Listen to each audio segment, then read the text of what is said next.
Hello everybody, welcome to week 3 of Creekside Game Day. I'm your host Noah Schlicksup out here, not at the castle, but in the great state of North Carolina, Topsail Island. That's the first thing I'm going to address.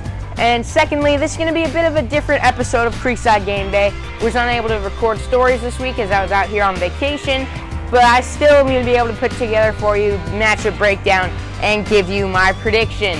And secondly, it's a Thursday. Forget Friday night lights, the Knights visiting the Glynn Academy Terrors for their first ever out-of-state game on a Thursday. You can catch it on Channel 4 with Mia O'Brien calling the game. Looking forward to listening here from North Carolina. But let's get right to it. Matchup breakdown coming your way next. Cue the intro.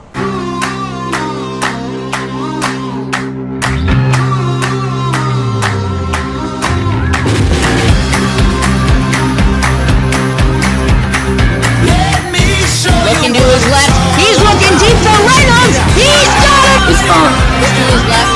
And wobbly pass is picked off. It's picked off. It's a pick six. McMillan's got it, and he struts in the end zone. Time for Creekside Game Day.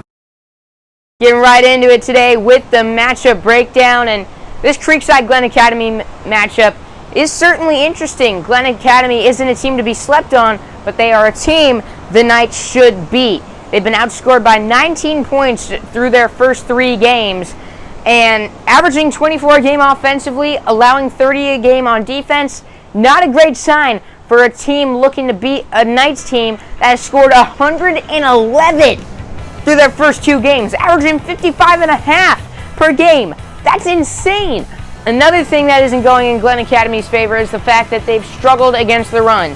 That's a big no-no if you want to be a Creekside team, as opponents against Glynn Academy this year, 2 of the 3 they've faced have put up over 300 yards on the ground. And the Knights, well, they're a run-first team, and these first 2 weeks, I mean, it's been no different after Preston Stroke. The first week, Daniel Approbato rushing for over 170 yards, tacking on a couple touchdowns to go with that. Nicky Williams put up 183 last week against Nice with 5 TDs.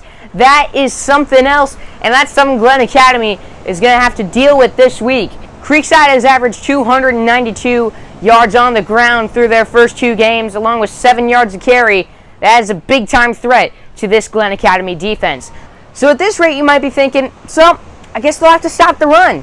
And you'd be right, but at the same time, that's just the beginning, because this Creekside offense, well-rounded out, they proved they have a passing game to go along with that running success last week.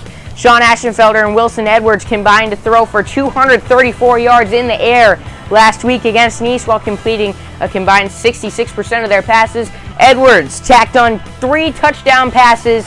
All this I ran through helped the Knights put up 62 points on a tough Nice team last week. That is the second most they've scored in a single game in program history, and this is coming 1 week after their biggest win, a 49-0 victory over Vieira in week 1. That was their biggest win in program history.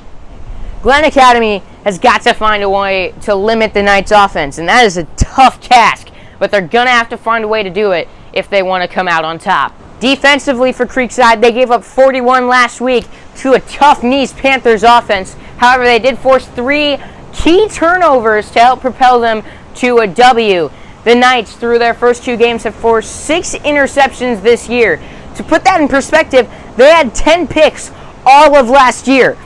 They'll look to limit a Glynn Academy offense that's coming off of a 7-point performance against Camden County last week and have struggled these last couple of games. I'd like to see Creekside hold them under 20 points in this one. That'd be a really good sign for this defense. So that will do it for my matchup breakdown, and as for my prediction for this game, well, let's send it down to myself on the beach a couple hours ago for my prediction for tonight.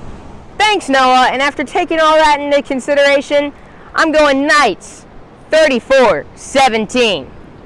Back to you. Well, thank you, Noah, and that will do it for today's episode. Apologize for the length, but only so much I can do on vacation, and hey, I'm enjoying it out here.